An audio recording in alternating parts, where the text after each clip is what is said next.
So, I was debating making this video, but I'm gonna make it because Gordon Ryan, Joe Rogan, we're talking about consistency. And I have just noticed that, like, making videos consistently every day, I just get better at expressing ideas. And that's really the goal, is to get really good at expressing ideas. So, into problems and solutions. So in business, I've thought a lot about problems and solutions. You have problems, you have solutions. You have, let's say, insomnia. Insomnia is a problem that I have suffered with, that many people have suffered with.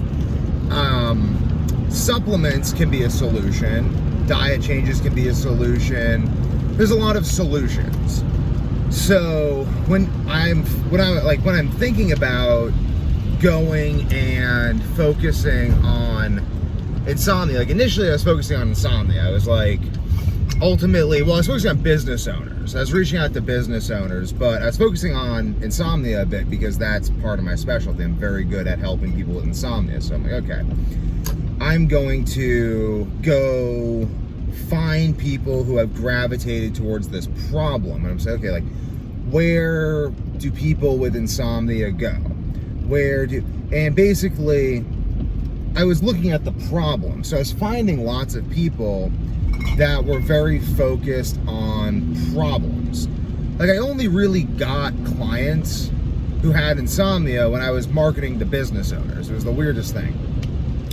Because when I was just trying to talk to people with insomnia, they just wanted to talk more about the problem because they were in, like, even if these people were the sort of people, like, let's say there's no difference between problem people and solution people, people who are oriented towards solutions and people who are oriented towards problems. I was still finding them when they were in a problem-oriented mindset.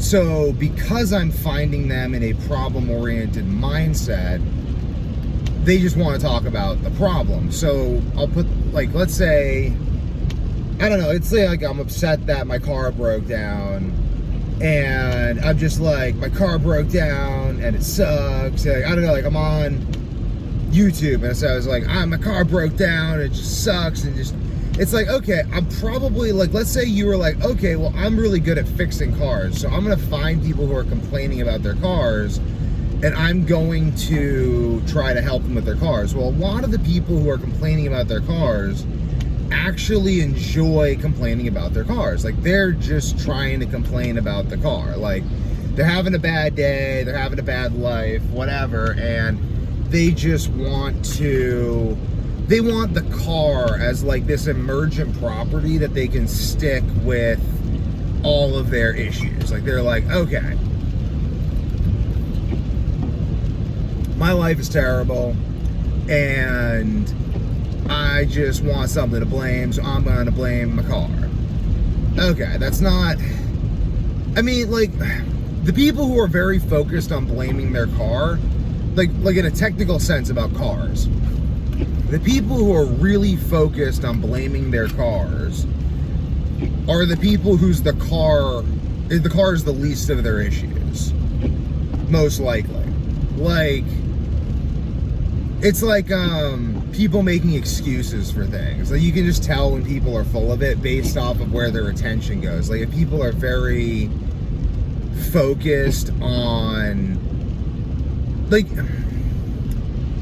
I mean, it depends, though. It depends on legitimacy. I don't know. I'll get back to problems and solutions.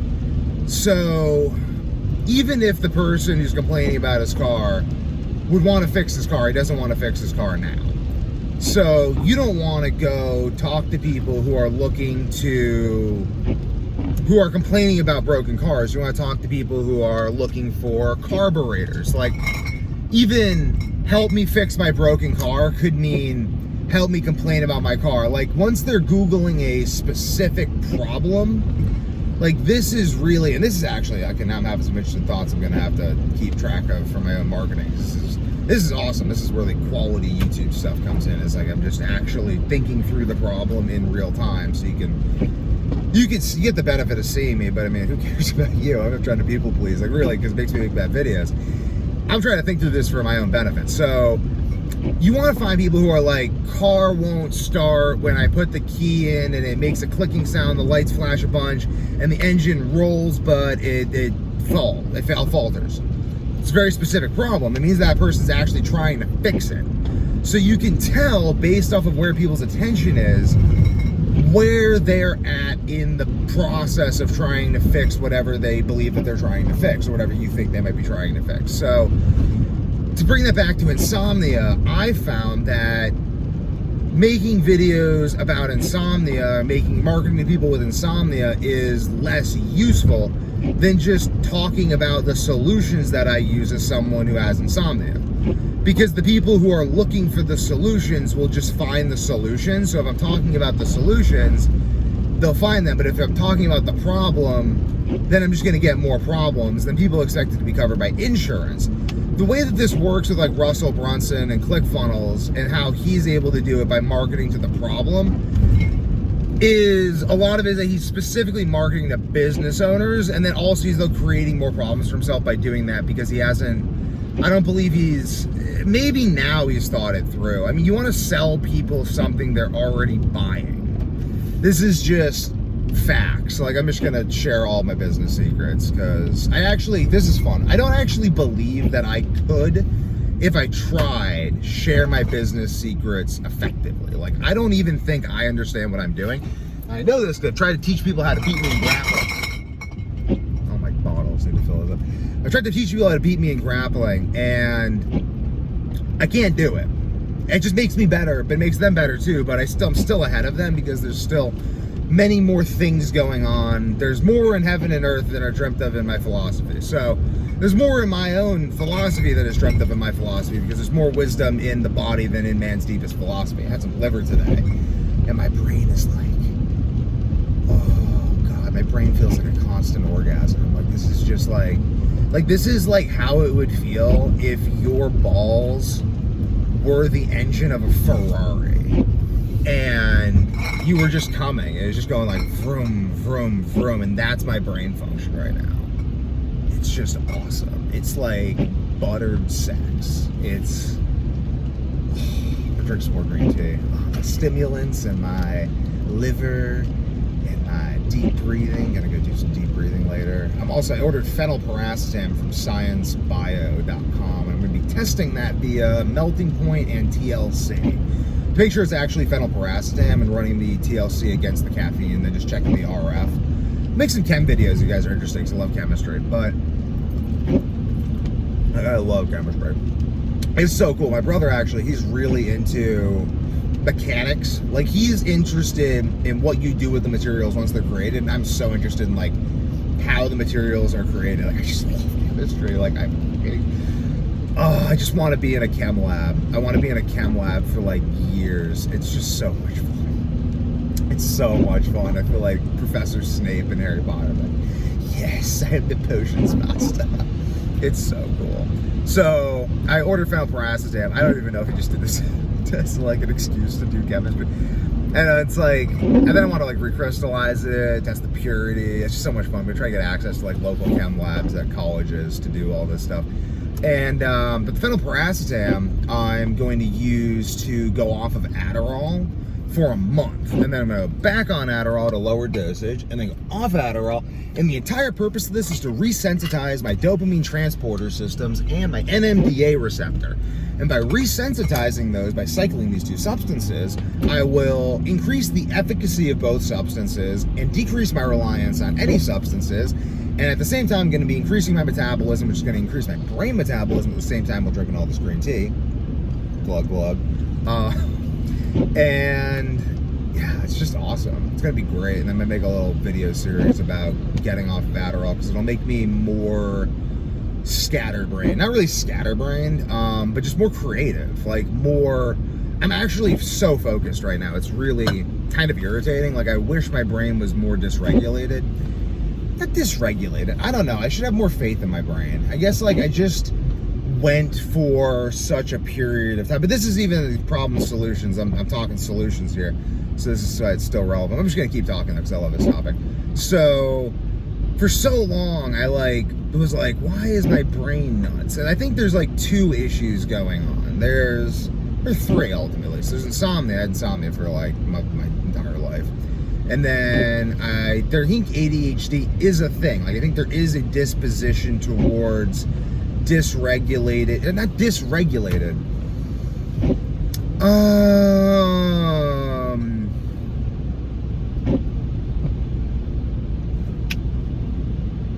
Body-oriented focusing mechanisms. I need to do things to focus. I think by thinking and acting simultaneously. There's no difference, I think. I think one of the things in ADHD is that your executive function maps directly onto your motor cortex. So you just think by doing, which is, it's useful and it's not. It's useful in that, like what I want, I don't know, I want to have Adderall, like phenylpirastam, green tea, all my drugs lined up, and I get to choose which ones I need. And usually I won't use any, but I will be able to use any that I so choose if I want to enhance my focus. Caffeine is great, caffeine and L-theanine. I love using drugs to change my focus, to change the way my brain pays attention. Like, I just love it. Like, it is like one of the passions of my life. Like, since I was 7 and I discovered that I could consume massive quantities of sugar and alter my brain function, I would just spin in circles just to like see the world spin, hold my breath for extended periods of time. I've been meditating since I was 10, consistently. I love it. Like, there's nothing that really, like, it's just so cool. Like, I love focusing on things, and I love using drugs to alter the way I focus on things, and I love using drugs to alter the way I focus on the study of using drugs to alter focus. That's so cool. Like, I just light up. It's like Christmas every day. And I don't see an issue with that. Even exercise, love using exercise is the same basic thing. And I don't see an issue with that in the slightest. I've gone off of all drugs for extended periods of time, for many a time, because I thought that the drugs were causing insomnia at points in time. And then I also like converted to Christianity, and then I was like, I don't know, like I had a very tumultuous Christian conversion during COVID, which was intriguing, and it made me reevaluate everything. And then I ended up at a deeper conviction of what I kind of already thought, but now grounded within what seems to be the spirit of my fathers, like the entire Western canon. Like, I feel like I literally like have gone from being like a pagan, like a tribal human being. I followed the tribal thought process all the way through to where the West is today, and now I'm just in it. And that's right when I completed that loop is right when my YouTube videos started getting hyper engaging, and I could tell from how long people would watch them. It was like 2 weeks ago, 2-3 weeks ago, and it's just like, it's all connected. And this is why I think I should have faith in my supposedly dysregulated focus, but I believe that it's really focused through action. Like, I think what I'm really trying to do is I'm really trying to figure out stuff by doing things. Like, I'm going to figure out what it's like to be a human being in the world by having children, because that seems to be like how you figure out what it's like to be a human being. I mean, how am I gonna know what it's like to be a human being if I don't have kids? Also, like, I love my wife and I want to have kids with her, but like, it's a major component. I was just like I need to do this so I can just even have coherent thoughts, because everyone's like, life's different after kids. And it's like, okay, I agree with you.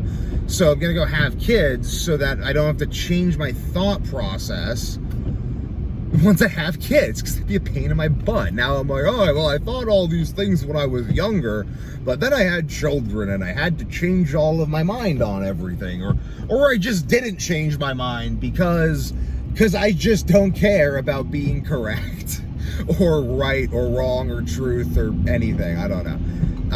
I didn't want to do that. And I also want to make long videos because I just generally, I've experienced my own bullshit enough to know that when you're in a bullshit mood and frame of mind, like, there's really nothing. This is the whole problem solution thing again. when you're in a bullshit frame of mind, there's really nothing I can do to help you. Like, nothing at all. Like, I cannot. It is like trying to set water on fire with a blowtorch. Actually, it's very frustrating. Trying to change people who are not in a properly oriented frame of mind. And this is why I ultimately defaulted to my family and just like, I was like, wow, I'm spending all this energy health coaching people, and I'm not even like health coaching my own flesh and blood. Like, what the is up here? Kind of bleeping myself because I don't want to compulsively swear, because then my kids will just swear around like all, like, I want them to have friends. I want them to, like, I don't know, like, kind of trying to understand the appropriate amount of nepotism for raising children is always useful. And I just want to throw it all out there. Like, that's another thing too, when you have kids, is like, people get so politically correct. Certain people get so politically correct. Like, I remember, like, my wife was like, why is, like, the neighborhood that you grew up in, like, your parents, like, kind of think that the neighbors are snobby? And I'm like, I don't think the neighbors are snobby. I think the neighbors are the same class conscious people my family is. Like, everyone's class conscious. Class is a variety of different things. Class is intelligence, class is ability to focus, fitness, attractiveness. Like, because, like, let's say you're, like, poor, like, you're broke. I don't know, poor and broke. I always say I'm broke. I never say I'm poor, because poor is like forever. Broke is just temporary. Like, you can be rich and broke. I'm just broke. Like, I just don't have any money. But, like, I'm gonna get money. Duh, I'm not poor. I mean, like, it's a mindset, though. Like, what do you mean money? You could sell your kidneys. So again, really, that's what I'd say, like, class. Like, if you're a lower class person, you'll sell your kidneys for money because you don't believe in yourself. That's a lower class behavior. Same with selling your body. Like, if you're like, I'm gonna prostitute myself on OnlyFans, because I thought about this. I was like, should I do OnlyFans? I think a lot of crazy stuff.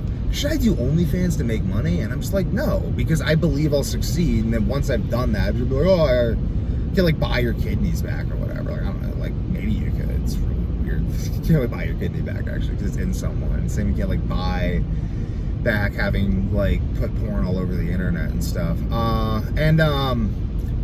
Ultimately, so class is really like self-belief at the end of the day. And it's the same with, like, nobility in Europe. Like really think about nobility. Like, I mean, there's the nobility of the Thomas Paine, where you have the nobles that can't do anything. But then you have just the actual people who are able to work together as a family unit to accomplish things over time. And that's very admirable. And I think what we sort of have today is just an emergent property-based nobility, where you really can't accomplish anything without your family today. Like, you cannot just put yourself through, I mean, like, at least I can't, because I got health issues and stuff, so I, like, rely on my family, like, unless my health is perfect and everything's working absolutely perfectly. But it's just like, again, it's like, you need systems, because it's like, you either have built the systems or the systems are pre-existing. This is really what it comes down to. So if you're successful, then that means that you have effectively accomplished a goal.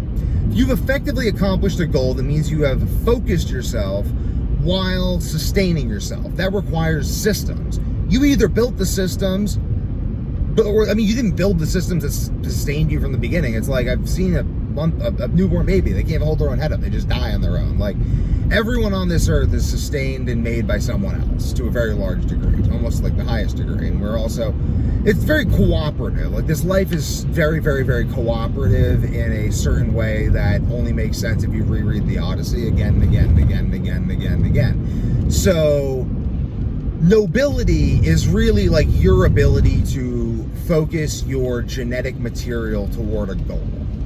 And it's the same goal everyone has. Everyone has the same goal. It's survive. Like the hunger in your belly drives everything. Like, let's not be coy about what drives everything. It's like bread and death regulate everything. Everything is about bread and death.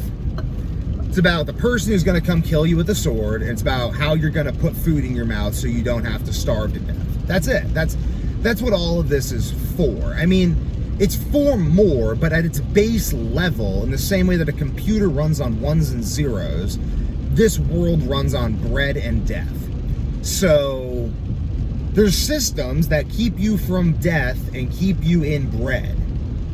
You didn't make them. And if you, like, even Romulus took ripe conditions and fertile land and turned that into something. Like, if you're given nothing, only God creates from nothing. That is what it means to be, that is the ultimate source and the ultimate creator and the ultimate consciousness, is creating from nothing. But even God doesn't know his own, I don't know, even God doesn't know his own end or his own limit. I mean, does God know his own limit? Does God have a limit? Could God know his own limit? Could God make himself an object of his own knowledge? That's an interesting question. I'm not going to answer in this video. But basically, you have problems and solutions. Like, everyone's got the same problems, and it requires the same solutions. I'm driving past houses with my car. Everyone has cars and houses because houses and cars are how you get around. They're just the solution. Like, it's an emergent property from this matrix of consciousness and industrialism that we live in, and certain geography and whatever that produces, oh, there's cops going past, so I'll, like, give them some birth. But that produces the,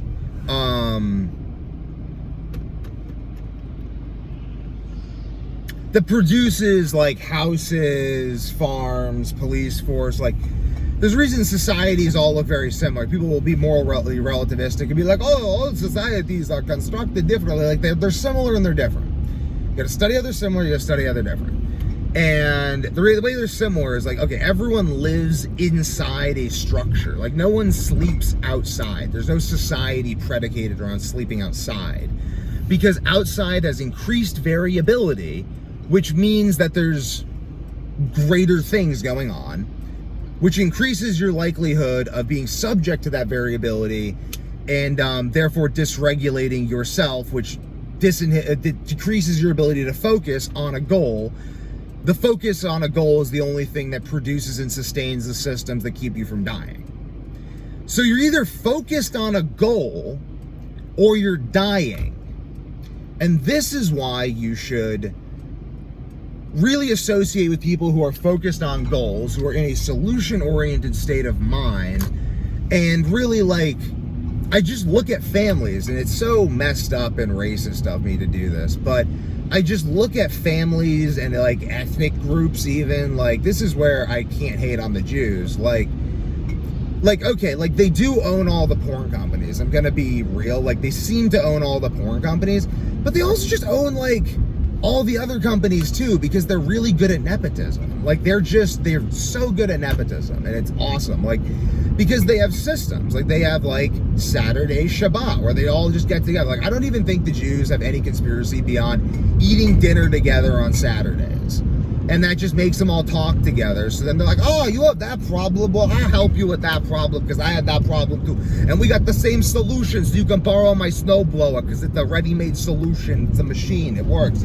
I don't know why I'm doing the accent, but, like, you can just, like, they work together, and they have the goal of being Jewish. Like, literally, like, I talk to Jews. I just go to places and I find Jews. And I'm like, hi, Jews.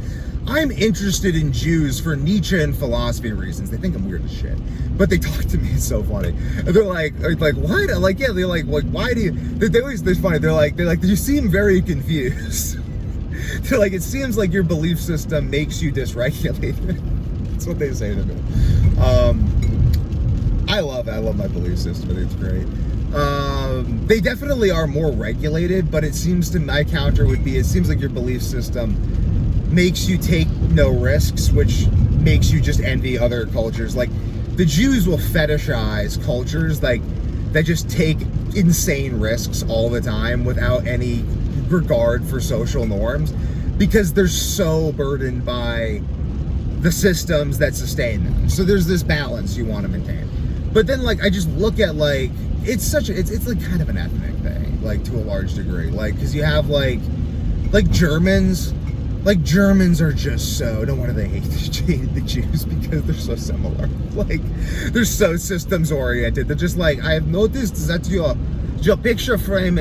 Like, I had these German friends growing up, and they would come over my house and they would point out every little thing that was, like, off by like a slight angle. Like they would bring like levels and they would just measure stuff. They'd be like, oh, Devin, I noticed your picture frames weren't level. Thought you'd be on your shit. They did this when I was 8. I love the Germans. They're nuts. They're like the Japanese. They're just nuts. I don't know. I mean, this is why I do combat sports, because this is also why I have my younger brother, because he's very German and Japanese in this way. Like, he's just so detail-oriented like this. And I am, but I'm also, like, I love to just have my ideas go a million miles a minute, and, like, I hate deadlines and being on time, and, like, I love being on time and deadlines, but, like, when I'm doing creative work, I can't. Like, my cousin understands this, too. And it's just this balance between creativity and systems. So that's why my brother and I work so well together. We're like the perfect, honestly, I think we're like the perfect fit. And I think that's like why we just ended up running a business together. It's just pure selfishness. We're both very selfish as well, and both very strategic. And we're just literally like, okay, well, you're the smartest other person I know, so, and you're also like the person whose skill set complements mine the most, so let's just work together to, like, he organizes everything and I generate all the new opportunities.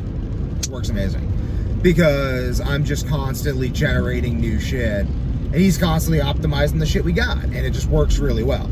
But again, I'm doing that in a solution-oriented state of mind. So, but anyway though, I mean, like, you see though people, like, let's just say, like, you see people, like, let's just be, like, you look, go into people's houses and, like, see if their house is clean. Like, even if they're poor or broke or whatever, like, is their house clean? If the floor is not clean, if you can't sit down, like, then there's no room for opportunity to come in. Where's opportunity gonna sit? Where's success gonna make its nest? It's not. It looks gross. Like, winning's not gonna hang out here. So, and again, I mean, it's not like one skin color or anything, but like, there's just places. This is what I've realized about ethnicity overall too. Is like, there's just places on the earth that you gravitate based on personality. The United States has like the most motivated people on the planet because you have to come here. Like, unless you're a Native American, if you're a Native American, you just survive smallpox and stuff. Like, good on you, you know? You're probably pretty motivated genetically. So if you're in the United States, there's a filter you had to go through to get here, and that makes you better in certain regards. Also makes you more ADHD, and it makes you more dissatisfied with what's going on. Whereas in Europe, being dissatisfied is really bad. And like, Europe has its own interesting things going on. I mean, I'm going to talk up the US and stuff. I mean, I'm not like disparaging and certain ethnicities. Like, I'll just be super specific about it, so like people can't accuse me of racism, or they can, but it'll be funny. I don't know. So let's be like super specific. So you ever like go to Brazil or like anywhere tropical and you want to like get somewhere on time? It's crazy. It's impossible. Like, nothing starts on time in the tropics. It's island time. Why is that? Well, because historically everyone knew that like if you want, like, if you like, it's like, why is France full of like all these people who just don't care about like the specific definitions of words and like to engage in like such unnecessary degrees of ambiguous communication and stance and position that it's like the most effeminate thing ever? And it's just like France? Like, why France? Like, let's just like ask that question. Why France?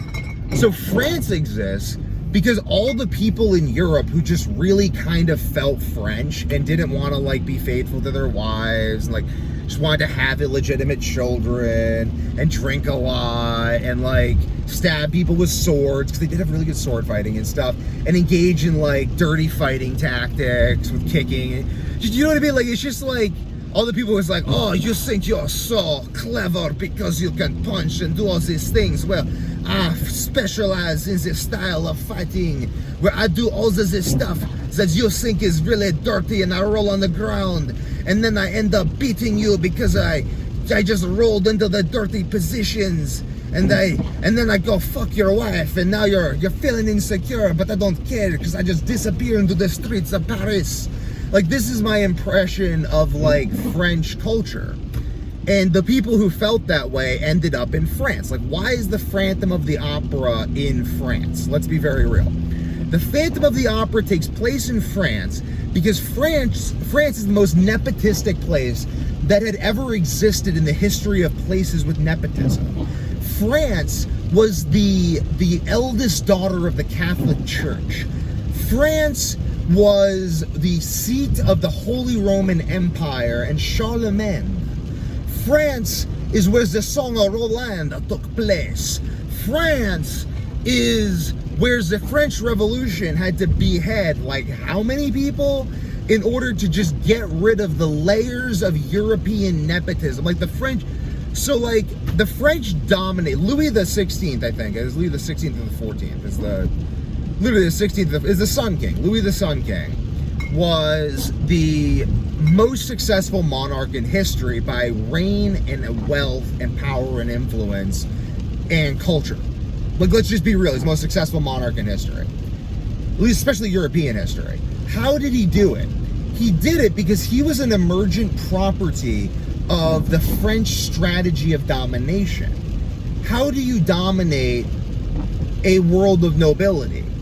You have sex with all of them, and then you just, like, by getting into bed with all of them, you just develop the most elaborate system of fornication that leads to the French nobility. So you get them where they're weak. Like, where is everyone weak? They all want to fuck. Everyone wants to fuck. Like, everyone just wants to fuck, and they want to have, like, dirty, nasty, orgasmic sex. And the French understand this at a deep level, and they use this to gain cultural superiority. It's like, the French are just, I don't know, I mean, at least my impression of the French is that the height of French power comes from the French obsession with sex and sexual relations. It's why all the sexual deviancy comes from France. Because France is just like, people are sexual deviants, so we should just be the most skilled sexual deviants of all time. Welcome to France. We have all of these French philosophers who are like pedophiles and shit, but we still worship them because we think pedophilia is like new age.